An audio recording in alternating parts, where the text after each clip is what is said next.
আপনার কি কখনো ভেবে দেখেছেন, একজন মানুষকে যখন শেষবারের মতো কবরে শোয়ানো হয়, তখন তার পাশে দাঁড়িয়ে কেউ ধীরে ধীরে বলে, হে অমুকের সন্তান অমুক, মনে রেখো লা ইলাহা ইল্লাল্লাহু মুহাম্মাদুর রাসূলুল্লাহ। এই কথাটাকে বলা হয় তালকিন, মানে মৃত মানুষটিকে স্মরণ করিয়ে দেওয়া হয় সেই কালেমা যে কালেমা নিয়ে সে দুনিয়া থেকে বিদায় নিয়েছে।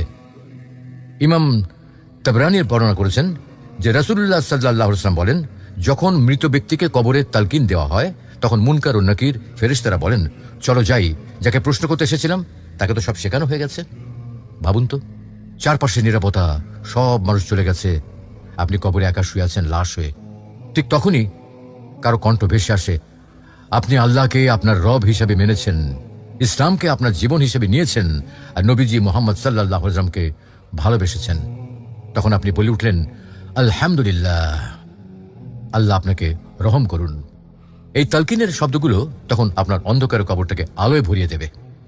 ফেরেশতারা বলেন, চলো যাই, যে তার উত্তর মুখস্থ করে ফেলেছে তার কাছে এসে বসে থাকার কোনো দরকার নেই।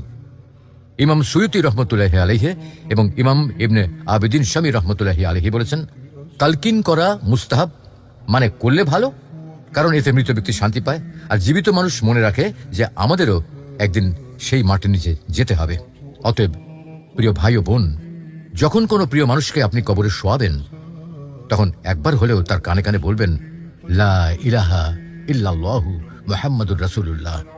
হয়তো এই কথাটাই তার কবরের অন্ধকারে আলো হয়ে যাবে, আর ফেরেশতারা বলবে, চলো চলো যাই, সে তার উত্তর শিখে নিয়েছে।